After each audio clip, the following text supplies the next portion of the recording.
अस्सलामुअलैकुम स्टूडेंट्स, कैसे हैं आप? ठीक हैं? हाँ बेटा, फ़िज़िक्स का हम 20 चैप्टर कर रहे हैं। इस 20 चैप्टर में आप देखें, इसका नेम क्या है हमारे पास? Unit 20 nuclear structure. Nuclear structure में आपको ये नज़र आ रही है पूरे, ये एक फिगर बनी हुई है। ये आप देखें, ये क्या है? कनप या नब भी कहा जाता है। कराची न्यूक्लियर पावर प्लांट है ये पूरा न्यूक्लियर पावर प्लांट बना रखा है, उसका दिखा रखा है। उसकी फिगर देखे और उसके बाद उसकी पिक है, और ऊपर ये आपको उसके बारे में डिटेल बताई है। यहाँ ऊपर भी देखें, आपको यहाँ भी लिख के दिया है। आप पेज को गौर से देखा करें। ये देखें, यहाँ भी लिख कर दिया है। ठीक है बेटा, इसके बाद है हमें इसके बारे में जो बताया वो हम पढ़ के देखते हैं और आपको बता रहे हैं कि इसके बारे में क्या बताया है। देखें, इसके लिए बताया है nuclear power plant K2 K3 Karachi nuclear power project unit 2 bracket में उन्होंने दोबारा ऊपर बोल दी है K2 and K3 is the, ये है विकिनिटी ऑफ द कैनप, या हमने आपको बता दिया नप। कंस्ट्रक्शन वर्क कब हुआ था इसका? अगस्त 2015 में था, एंड इन मई में 2016 में ये इस यानी कंटिन्यू ये वर्क चल रहा था। These units based upon the ACP 1000 designs. ये क्या है? यूनिट अपना फंक्शन कर रहा है और ये थर्ड जनरेशन के लिए ये काम कर रहा है। ठीक है, थर्ड जनरेशन है ना, आप जो हमारे पास जनरेशन है थर्ड जनरेशन। इसके बाद क्या है? यहाँ ये रिएक्टर टेक्नोलॉजी है। फिर हमने मेन बातें अंडरलाइन की हैं, आपके पास बुक है, आप पढ़ेंगे उसमें से। ऑन 23 मार्च को ईयर 2021 में K2 was connected to the national grid and successfully started commercial operation 21 May 2021। यानी इसने क्या किया था? यहाँ पर इन्होंने उसे कनेक्ट कर दिया था ग्रिड के साथ और इसने काम करना शुरू कर दिया। इसके बाद है हमारे पास अचीव्ड, यहाँ से commercial operation on 21 May 2021 K3 also achieve the milestone of the grid connection. इसने भी बहुत लंबा सफ़र तय करके ग्रिड स्टेशन के साथ इसे भी कनेक्ट किया ऑन द 4 मार्च 2022। ठीक है, इसे एक 21 में और एक 22 में इन्होंने इंस्टॉल कर दिया और उसने अपना फंक्शन शुरू कर दिया। उसके बाद उन्होंने क्या कहा है? Commercial operation is expected very soon commercially of a week or a few week. Means क्या है कि या तो इसने फंक्शन शुरू कर दिया होगा और या ये फंक्शन शुरू करेंगे अभी। ठीक बेटा, ये बात समझ आई आपको? इसकी बात क्या है हमारे पास? न्यूक्लियर स्ट्रक्चर, इसके बारे में आपको थोड़ा पता होना चाहिए, फिर हम इसके आगे प्रॉब्लम्स तक पहुंचेंगे। आप बच्चों को ये होता है कि जल्दी जल्दी हमें प्रॉब्लम करवा दें, तो बेटा इसका न्यूमेरिकल्स भी करेंगे, लेकिन आपको थ्योरी पता होनी चाहिए। Nuclear structure is the area of physics. ठीक है, न्यूक्लियर स्ट्रक्चर क्या फिजिक्स में आता है। Nuclear scientist are the studying everything, हर चीज़ को वो स्टडी करते हैं। Shape of nuclei to cancer treatment and the medical imagining, highly unsoluble unstable. ठीक है, अनस्टेबल न्यूक्लियाई, अनस्टेबल और स्टेबल, टू टाइप्स के न्यूक्लियाई यहाँ पर हैं। स्टेबल है, अनस्टेबल है, उसकी तरफ हम चल रहे हैं, फिर आपको बताते हैं। रेडियो एक्टिविटी इसमें आ रही है जी। इसके बाद हमारे पास क्या है? न्यूक्लियर स्ट्रक्चर है, न्यूक्लियर रेडिएशंस हैं, और न्यूक्लियर रेडिएशंस का बहुत ज़्यादा बेनिफिशियल भी है और हार्मफुल भी है। बेनिफिशियल एप्लीकेशंस डेली लाइफ में हमारे पास यूज़ होती है। आप जो ये देखते हैं हमारे पास अल्ट्रासाउंड होता है, MRI होता है, ये सब इसमें आता है, वो आगे डिटेल है। इसके बाद है नेचुरल रेडियो एक्टिविटी। अब आपको रेडियो एक्टिविटी का पता होना चाहिए कि रेडियो एक्टिविटी क्या है। रेडियो एक्टिविटी एक प्रोसेस है। ठीक है, इस प्रोसेस के बारे में आपको स्टडी आपकी अच्छी होनी चाहिए। अगर अच्छी होगी तो आप सब इसका मालूम कर सकते हैं, अदरवाइज़ आपको प्रॉब्लम होगा। तो रेडियो एक्टिविटी क्या है? एक काम जो कुदरती अपने आप होता है, उस काम के लिए कुदरत कर रही है, नेचुरली हो रहा है, स्पॉन्टेनियस वर्ड यूज़ होता है। ठीक है, उसके लिए क्या यूज़ होगा? स्पॉन्टेनियस। स्पॉन्टेनियस मीन्स ऑटोमेटिक जो काम हो रहा है। इसमें क्या हमारे पास रेडियो एक्टिविटी क्या है? ये है एक्ट इमिटिंग रेडिएशन स्पॉन्टेनियसली, यानी क्या है? रेडिएशन ऑटोमेटिक अपने आप निकलती रहेगी, स्पॉन्टेनियसली कुदरती तौर पर निकलती रहेगी, जैसे कि सूरज में से निकलती है। सूरज जैसे हमें रोशनी पहुंचाता है। और done by the atomic nucleus, और ये कौन करेगा, ये एटॉमिक न्यूक्लियस करेगा। और इसके बाद क्या, उसके सम रीज़न है, because it is the unstable, क्योंकि वो अनस्टेबल है और वांट टू बी स्टेबल, वो खुद को स्टेबल करना चाहता है। और उसके अंदर क्या है, मोर एनर्जी है, और वो क्या करता है, मोर एनर्जी में से एनर्जी को निकालता है, जिसके लिए कि वो खुद स्टेबल होने की पूरी कोशिश करता है और सारी ज़िंदगी खुद को स्टेबल करने में ही सर्व कर देता है। जैसे हम इंसानों में भी यही है, एक रे ये काम कर रही है, हम भी खुद को स्टेबल करने की कोशिश करते हैं, आप भी स्टेबल करने की कोशिश करते हैं कि आपको सब याद हो जाए, आपका पेपर बहुत अच्छा हो। ठीक है बेटा। ना atomic nuclear consist of proton and neutron. अब आप ये बात बहुत अच्छे से जानते हैं कि ये जो हमारे पास एक एटम है, उसका जो सेंटर है, उस सेंटर में प्रोटॉन एंड न्यूट्रॉन दोनों होते हैं। ठीक है, प्रोटॉन एंड न्यूट्रॉन दोनों मौजूद होंगे एटम के सेंटर में। अब यहाँ वो क्या कहना चाह रहे हैं, यहाँ से आपने ये देखना है, यहाँ पर है और proton repel each other through the elastic force due to the positive charges. अब देखिए क्या है, यहाँ पर क्या बताया जा रहा है, अगर हमारे पास ये एक एटम है और एटम का हमने बस ये न्यूक्लियस बना लिया, ठीक है, और इसके इन्वायरमेंट में अगर हम ये बनाते हैं तो ये एटम है जहाँ पर इलेक्ट्रॉन सर्कुलेट कर रहे हैं सराउंडिंग में मूवमेंट इनकी जारी है, यहाँ पर ये इलेक्ट्रॉन होंगे। अब इसके सेंटर में प्रोटॉन और न्यूट्रॉन है। अब प्रोटॉन की तादाद कितनी है, जितना इलेक्ट्रॉन है। इलेक्ट्रॉन कितने हैं, अगर हम ऑक्सीजन लेते हैं तो ऑक्सीजन के 8 इलेक्ट्रॉन हैं, तो इसके 8 ही प्रोटॉन हैं और 8 ही इसके न्यूट्रॉन हैं। यानी कि अगर हम इसको देखें तो ये क्या जाहिर करता है, ये हमारे पास एटॉमिक वेट होता है या एटॉमिक मास होता है। आप इसे कुछ भी कह सकते हैं, एटॉमिक वेट पहले कहा जाता था, अब एटॉमिक मास है। यानी ये कौन सा है, जो सेंटर में है। अब इसमें याद रखें कि जब हमेशा जितना इलेक्ट्रॉन होगा, इलेक्ट्रॉन जितना है, यहाँ 8 इलेक्ट्रॉन है, माइनस का चार्ज, हमेशा उतना ही प्रोटॉन होगा। अगर इलेक्ट्रॉन और प्रोटॉन में कमी बेशी होगी तो स्टेबल एटम बिल्कुल भी नहीं होगा, होगा ही नहीं। तो हमेशा याद रखें, ये क्या है, ये हमेशा इक्वल होंगे, इक्वल। लेकिन न्यूट्रॉन है वो चेंज हो सकता है, इसके चेंज होने की वजह से ही आइसोटोप्स बनते हैं। और अगर इसका बहुत बड़ा डिफरेंस है तो क्या है, एनर्जी बहुत ज़्यादा रिलीज़ हो रही है, और एनर्जी रिलीज़ होने से ये खुद को संभाल नहीं पा रहा, समेट नहीं पा रहा और सुकून में नहीं आ रहा, इसलिए वो एनर्जी जो है रिलीज़ करता रहेगा। और अगर न्यूट्रॉन की तादाद बहुत ज़्यादा है, प्रोटॉन तो हमेशा इलेक्ट्रॉन के बराबर होगा, क्योंकि तभी ये है एक माइनस और एक पॉजिटिव प्लस, मीन्स क्या, अगर देखें 8 जो है माइनस का है और ये प्लस का 8 है, दोनों कैंसिल आउट कर देंगे, तभी एटम जो है बजाते खुद एटम क्या है, न्यूट्रल होता है।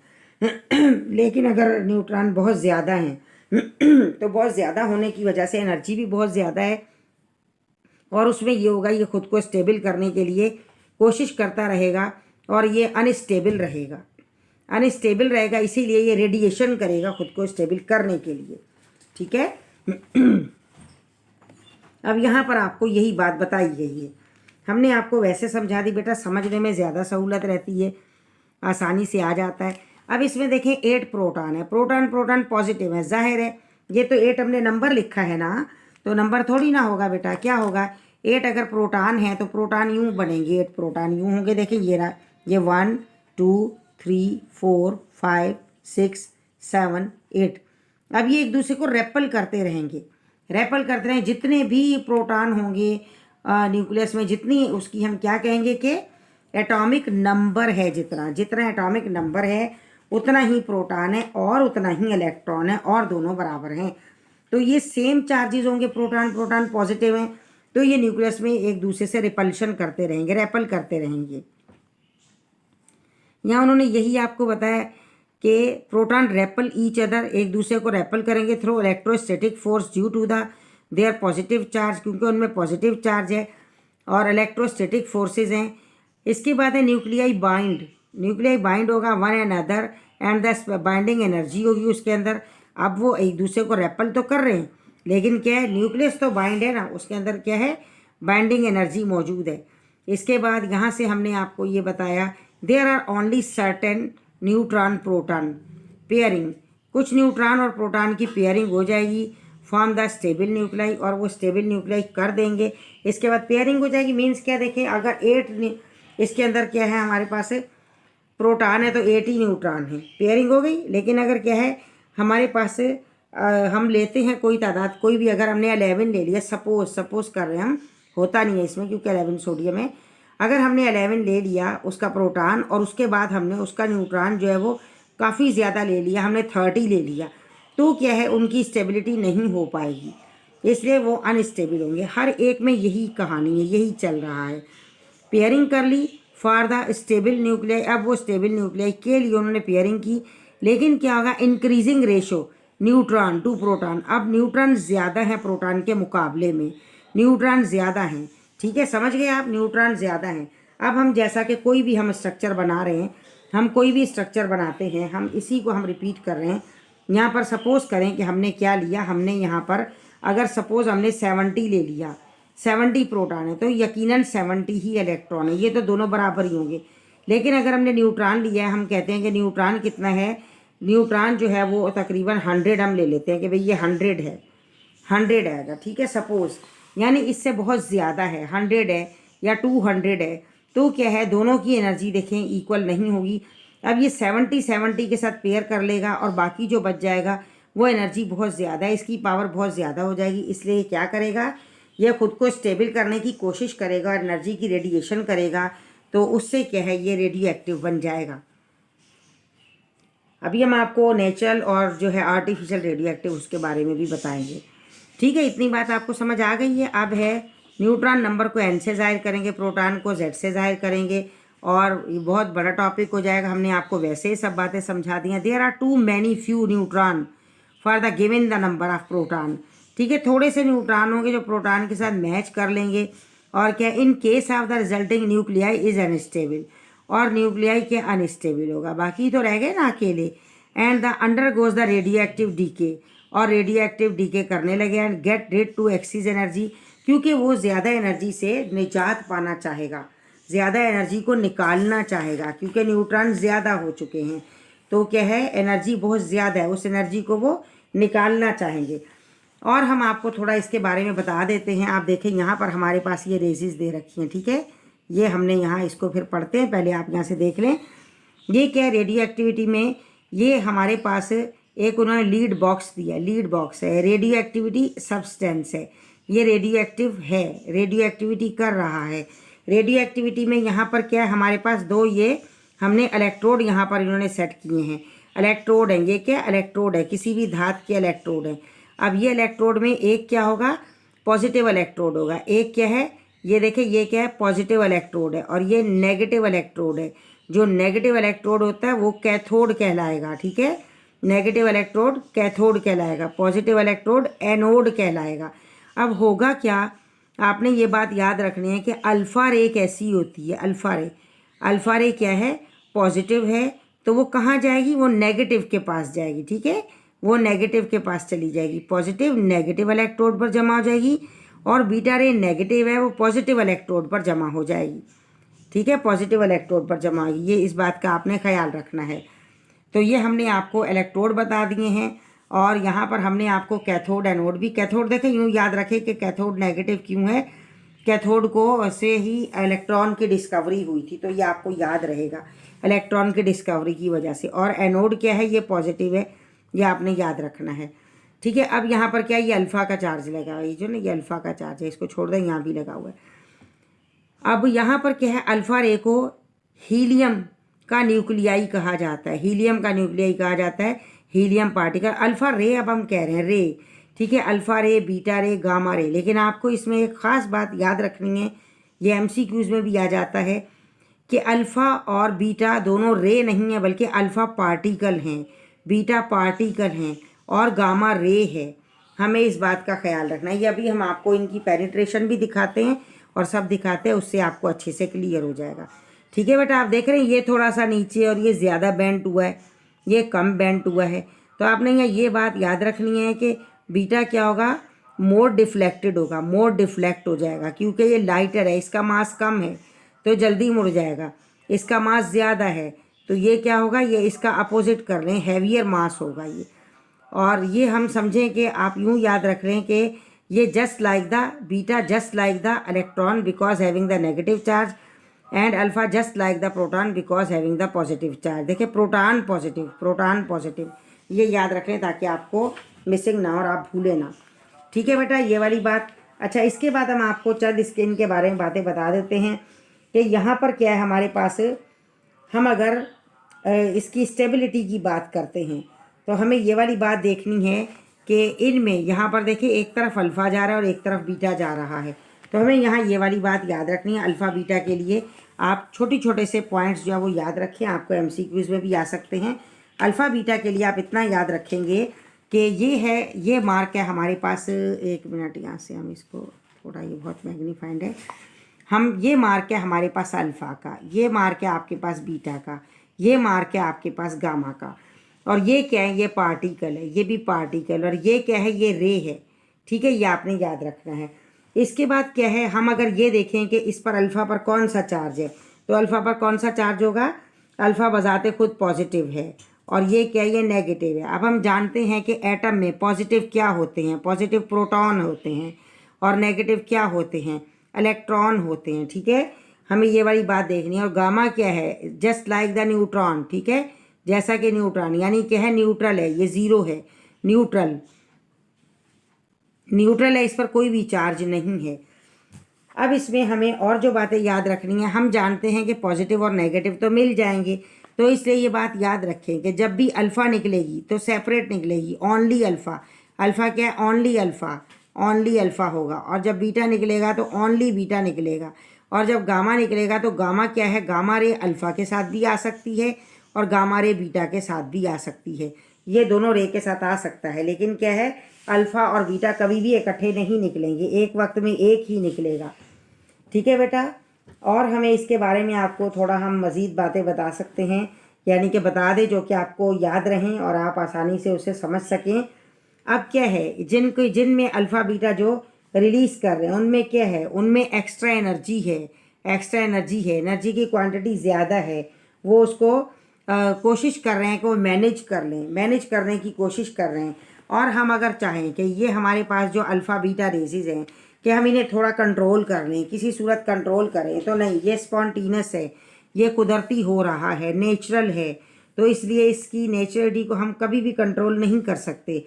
ना तो टेम्परेचर, अगर टेम्परेचर बढ़ा दें और हम कहें कि अल्फ़ा बीटा ज़्यादा आ रही हैं, या प्रेशर हमने कम कर दिया या ज़्यादा कर दिया, तो नहीं, कोई भी चीज़ नहीं, कोई भी इसके ऊपर इफ़ेक्ट नहीं करेगी। ना इसके ऊपर टेम्परेचर होगा और ना ही प्रेशर, ये हमारे कंट्रोल में नहीं है। These are the out of control, ये हमारे आउट ऑफ कंट्रोल में हैं। ठीक है, अच्छा, इसके बाद क्या है, बात यह है कि जो हमारे पास रेडियो एक्टिव होते हैं उनके न्यूक्लियस में प्रोटॉन न्यूट्रॉन का बहुत ज़्यादा डिफरेंस होने की वजह से ये अनस्टेबल है, तो स्टेबल होने की कोशिश करेंगे। और हमने इसके बारे में, एनर्जी के बारे में आपको बताया कि इनके सेंटर में एनर्जी बहुत ज़्यादा एक्स्ट्रा होगी, वो एनर्जी को भी रिलीज़ करने की कोशिश करते रहेंगे, जिसके नतीजे में क्या है, वो स्टेबल होने की कोशिश करेंगे। अब आपने ये बात याद रखनी है कि यहाँ पर 82 एलिमेंट आपके पीरियोडिक टेबल में अबव देन 82, ठीक है, हम क्या लिख रहे हैं, अबव देन 82 जिनका नंबर है 82 नंबर, जिनका 82 नंबर है, यानी इससे अबव जो हैं वो तमाम क्या हैं, 83 से हमारे पास रेडियो एक्टिव हैं, रेडियो एक्टिव। ठीक है, रेडियो एक्टिव, क्योंकि 83 का मतलब क्या, उनमें 83 कितने हैं, प्रोटॉन हैं, और 83 उनमें इलेक्ट्रॉन है, और न्यूट्रॉन उनमें बहुत ज़्यादा है 83 से। तो यहाँ से ये तमाम जो हैं वो रेडियो एक्टिव हैं। अपने पीरियोडिक टेबल में आप देखेंगे हर एक के साथ लिखा हो नहीं लिखा हो, बस आपने ये वाली बात याद रखनी है। ठीक है, अब है बात पेनिट्रेटिंग की, तो हम आपको पेनिट्रेटिंग के लिए भी यहाँ लिख देते हैं ताकि आपको याद रहे। अब अल्फ़ा जो है पॉजिटिव है, लेकिन अल्फ़ा जो है वो बहुत ही, यानी लीस्ट पेनिट्रेटिंग है। क्या है, लीस्ट पेनिट्रेटिंग, बहुत कम पेनिट्रेट होता है। और बीटा क्या है, थोड़ा सा उससे ज़्यादा पेनिट्रेट होगा, यानी थोड़ा सा हम कहेंगे कि मोर देन अल्फ़ा से थोड़ा सा ज़्यादा होगा। और गामा जो क्या है, वो आउटसाइड ऑफ द न्यूक्लियस होती है, इसलिए वो रे काफ़ी पावर की होगी, तो वो बहुत ज़्यादा पेनिट्रेटिंग है। आप देखेंगे, आपको यहाँ पर आपकी बुक में यहाँ दिखा रखा है कि इनकी पेनिट्रेशन किस तरीके से है। इसकी पेनिट्रेशन यानी डिफरेंट प्लेसेस पर हम ये कहेंगे कि इनकी पेनिट्रेशन कितनी है। पेनिट्रेशन इसकी बहुत ज़्यादा है, गामा की पेनिट्रेशन, समझ गए, गामा की पेनिट्रेशन बहुत ज़्यादा है। अब हम आपको ये दिखाते हैं इसकी पेनिट्रेशन यहाँ पर कितनी ज़्यादा है इसकी पेनिट्रेशन। हमने ये आपके लिए एक इसमें पिक लेके और रखी है जिससे कि आपको पता चले कि पेनिट्रेशन इसकी कितनी ज़्यादा है। तो काफ़ी ज़्यादा पेनिट्रेट करती है ये। पेनिट्रेशन के लिए यहाँ पर ये फिगर आपको दे रखी है, इस फिगर को आप जो है फॉलो करेंगे, ठीक है। और आप देखेंगे हम यहाँ भी आपको दिखाते हैं कि ये देखें, ये है, ये देखें, ठीक है। यहाँ पर देखें आप, यहाँ अगर आप पेनिट्रेशन देखेंगे तो देखें ये अल्फ़ा पार्टिकल हैं, ये क्या है, ये पेपर है, पेपर तक गए बस, उससे पेनिट्रेट नहीं किए। बीटा है, देखिए पेपर को पेनिट्रेट किया और यहाँ बॉडी के अंदर से निकल गए हैं। अब क्या है, गामा है, गामा देखिए कितनी आगे तक गई है, आप देखिए गामा को, गामा पेनिट्रेट करके ये क्या है, ये कंक्रीट है, ये दीवार है कंक्रीट, ठीक है। ये हमारे पास क्या है, ये थिक लेड है, लेड तक गई है, कौन सी, गामा। अब ये देखिए ये अल्फ़ा हो गई, ये बीटा हो गई, ये गामा हो गई। अब इसके बाद जो हमारे पास न्यूट्रॉन रे है, ठीक है, न्यूट्रॉन रे की तो बहुत ज़्यादा पावर है। और ये देखिए ये कहाँ जा रही है, ये देखिए कंक्रीट तक जा रही है, कंक्रीट में भी पेनिट्रेट कर रही है। तो ये क्या इनकी पेनिट्रेशन है, ये आपने याद रखना है कि हर एक की अपनी एबिलिटी है। यहाँ देखिए गामा के साथ अल्फ़ा भी है, गामा के साथ हमने आपको बताया अल्फ़ा आ सकता है, गामा के साथ बीटा भी आ सकता है, लेकिन अल्फ़ा बीटा दोनों इकट्ठे नहीं हो सकते, ठीक है। ये बात समझ आई। यहाँ देखिए आपको दे रखा है, यहाँ बहुत वो दे रखा है, मिक्स होके छोटा दे रखा है, आपको पता नहीं चल रहा है। ये पेपर है, ये प्लास्टिक है, ये स्टील है और ये लीड है। यहाँ देखिए इन्होंने अपना हैंड रखा हुआ है, तो अल्फ़ा देखिए यहाँ तक गई, बीटा यहाँ तक गई, और गामा जो है ये देखिए स्किन में से भी निकल गई। और यहाँ पर ये बीटा बीटा दो दिखा रखी हैं और गामा दिखा रखी है कि गामा यहाँ लीड तक गई है, ठीक है। स्टील है फिर लीड है, ये इन्होंने यूँ दिखाया हुआ है आपको, और इससे आगे इन्होंने नहीं दिखाया, ठीक है बेटा। इतना समझ आया आपको। इसमें समझना होता है, आपको रट्टे नहीं मारने हैं, समझ के आप अपने अल्फाज में लिख सकती हैं, आपको समझ आना चाहिए। अब यहाँ उन्होंने आपको वही बातें बताई जो कि हमने आपको बता रखे, types of the radiation alpha beta gamma. Types में क्या है, यहाँ पर हमारे पास है, अब ये है एक्सप्लेन द ग्राफ अनस्टेबल। अब ग्राफ में एक लाइन दे रखी है, लाइन के ऊपर लाइन के नीचे, ये देखिए ये ग्राफ है, आपको पिछले पेज पर देखिए ग्राफ दिया हुआ है। अब यहाँ पर सेंटर में ये एक लाइन दे रखी है, अब लाइन से नीचे और लाइन से ऊपर दे रखा है उन्होंने, the line of the stability, ये स्टेबिलिटी की लाइन है। अब लाइन से ऊपर क्या है, stable nuclei cluster very close to the line of the stability, जो स्टेबिलिटी लाइन के करीब होगा वो स्टेबल है, जो स्टेबिलिटी लाइन से दूर होगा वो अनस्टेबल है, ठीक है। इस बात का आपने ध्यान रखना है और ये ग्राफ में उन्होंने दिखा रखा है। अब आगे चलते हैं, क्योंकि बेटा है तो बहुत ज़्यादा डिटेल, लेकिन आपकी बुक के हिसाब से हम आपको बता रहे हैं, जितना इसमें दिया है उतना ही देंगे। Stable isotopes lies along with the stability line. अब उस लाइन का जिक्र कर रहे हैं, उस लाइन के पास जो होगा वो स्टेबल है। Isotope above the stability line, अगर स्टेबिलिटी लाइन से अबव हो जाएगा तो क्या कहेंगे उसको, स्टेबिलिटी में उसके यकीनन फ़र्क आ जाएगा, ठीक है। स्टेबिलिटी में फ़र्क आएगा तभी लाइन उन्होंने शो की है कि लाइन के हिसाब से जो है वो स्टेबिलिटी होगी। इसके बाद क्या है, यहाँ पर DK of the beta electron reduce the number of neutron. Beta क्या है, यहाँ पर देखें बीटा ये क्या लिखा है, ब्रैकेट में इलेक्ट्रॉन लिखा हुआ है, ठीक है। यहाँ देखें बीटा क्या है, पॉजिटिव है, तो ये क्या है, पॉजिट्रॉन लिखा हुआ है, ठीक है। समझा, reduce the number of neutron, number of neutron reduce करना दरकार है। अगर वो रिड्यूस नहीं होंगे तो वो रिड्यूस करने की वजह से ही वो रेडिएशन किए जा रहे हैं जी। इसमें बस ये बात थी कि वो रिड्यूस करेंगे खुद को और बराबर करने की कोशिश करेंगे और रेडिएशन करेंगे। Many other influence type of the decay. अब इसमें क्या है, स्पॉन्टेनियस फिशन। स्पॉन्टेनियस हमने आपको बता दिया, कुदरती होगा, यानी कि कुदरती फिशन चलता रहेगा और उसमें यह है कि कुछ भी रुकावट नहीं होगी, रुकेगा नहीं, ना कोई रोक सकता है। और न्यूट्रॉन इमिशन, न्यूट्रॉन निकलते रहेंगे, एनर्जी भी निकलती है। न्यूट्रॉन ज़्यादा ना, उसी को तो धक्का लगाना है, भाई तुम जाओ, तुमने हमारा खाना ख़राब किया हुआ है, ठीक है ना, इस तरह से होगा। तो वो क्या करेंगे, वो उसको निकालते जाएंगे। अब यहाँ पर क्या है, nature of radioactive emission. Nature में क्या होगा, nature of the 3 type of radiation, ये हम आपको बता चुके, alpha beta and the gamma, ठीक है। अब ये है, उन्होंने क्या बताया है, the radiation emitted from the source break down into the 3 component. कोई सोर्स होगी, सोर्स क्या है यहाँ पर, ये हमारे पास सोर्स है जो इसको क्या कर देगी, ये क्या है, अल्फ़ा बीटा और गामा ब्रेक डाउन हो जाएंगे, उसमें से निकलेंगे और निकलने के बाद वो अपनी अपनी प्रॉपर्टीज़ रखेंगे। ठीक है, अब यहाँ देखिए हमने मेन बातें जो है वो अंडरलाइन कर दी हैं। 3 component alpha beta gamma bent opposite direction. जी अभी इसमें यहाँ देखिए अपोजिट डायरेक्शन है, ये रहा, हम ये आपको बता चुके हैं अपोजिट डायरेक्शन है।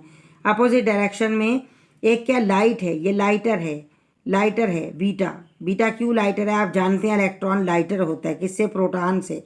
प्रोटॉन हैवियर होता है, इलेक्ट्रॉन लाइटर होता है, तो इस वजह से बीटा पॉजिटिव है और ये क्या है, नेगेटिव है।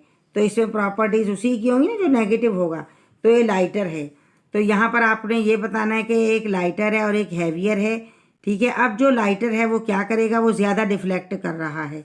ये लाइटर है, ये देखे डिफ्लेक्ट ज़्यादा कर रहा है, और ये क्या है, ये हैवियर है, ये कम डिफ्लेक्ट कर रहा है, यानी मुड़ ज़्यादा रहा है, ये कम मुड़ रहा है। ठीक है बेटा, ये हो गया हमारे पास। अब हम अल्फ़ा के बारे में देखते हैं कि अल्फ़ा क्या है हमारे पास।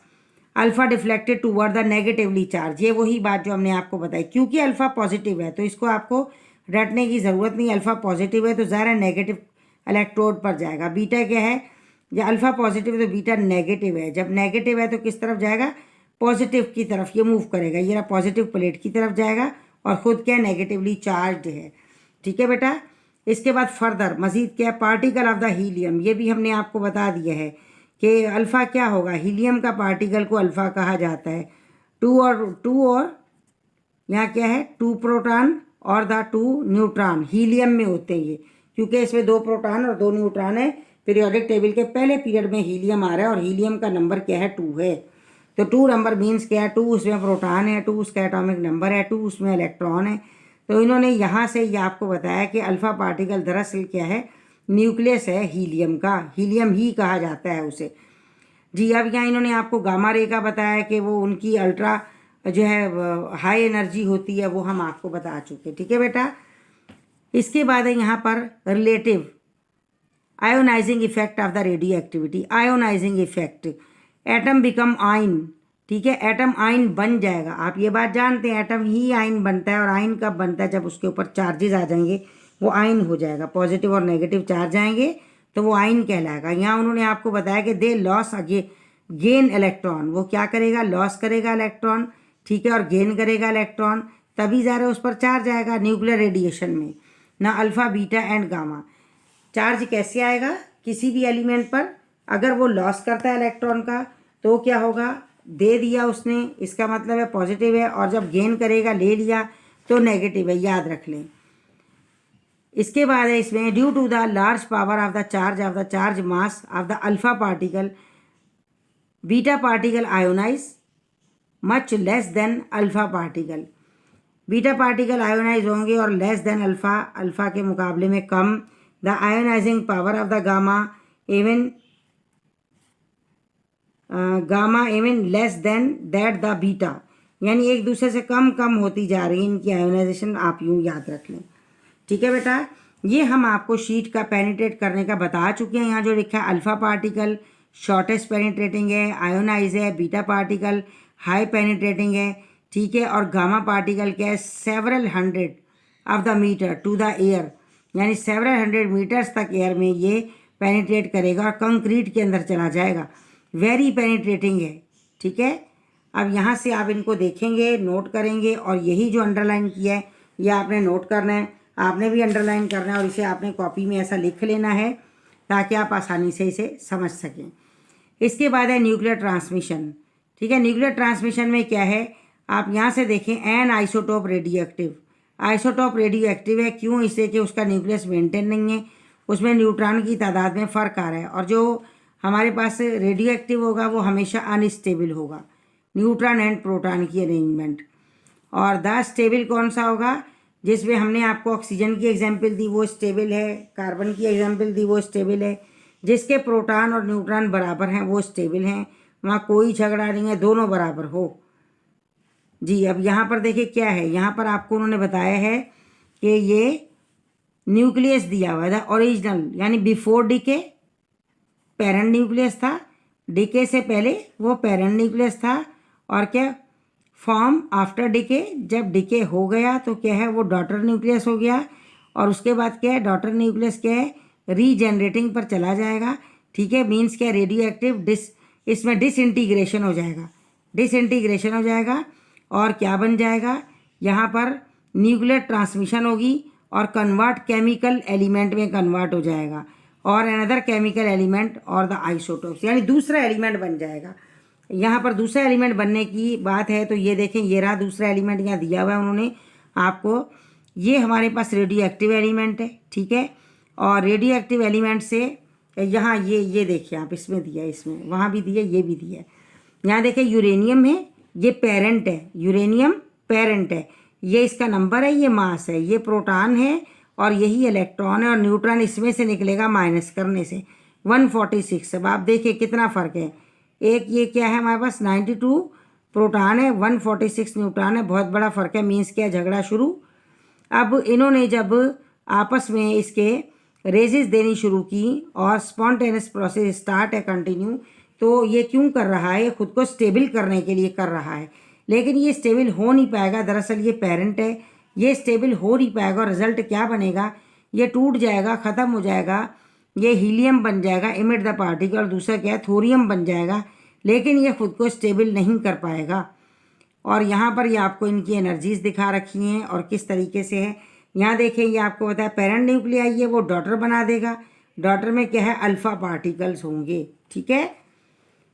आज के लिए मेरा ख्याल इतना काफ़ी है आपके लिए, और आप ये थ्योरी का हो जाएगा। नेक्स्ट में हम थ्योरी आपको देखते हैं जितनी कर सके, वरना इंशाल्लाह ताला हम आपको इसके प्रॉब्लम करवाएंगे और इंतहाई आसान है। आप अपना बेटा बहुत ख्याल रखें, और ताकि आपके पास वीडियो पहले से पहले पहुँचे आप चैनल को फ़ौरन से सब्सक्राइब कर लें, वीडियो को लाइक करें, शेयर करें। हमारी दुआएं तो उनके साथ है ना बेटा, जो सब्सक्राइब भी कर रहे हैं और फिर शेयर भी कर रहे हैं, लाइक भी कर रहे हैं और कमेंट्स भी कर रहे हैं। तो उस्तादों की दुआएं लें, जब देखें तो आप ज़रूर ये वाला जो हम कहते हैं आप इसको ज़रूर जो है सब्सक्राइब भी करें, लाइक भी और शेयर भी करें। तो ये दुआएं उन्हीं के लिए हैं, और इंशाअल्लाह ताला आपके ग्रेड भी अच्छे आएंगे, सब कुछ अच्छा होगा, कामयाबी भी हो जाएगी। अल्लाह ताला आपको बुलंद मुकाम पर पहुंचाएगा, जो आपकी ख्वाहिश है अल्लाह ताला वो पूरी करेगा इंशाअल्लाह ताला। अपना बहुत ख्याल रखें बेटा, इसको आप बुक्स में अंडरलाइन कर लें, जैसा कि हमने यहाँ बताया आपकी बुक्स में अंडरलाइन होना चाहिए। ओके, टेक केयर, अल्लाह हाफिज़।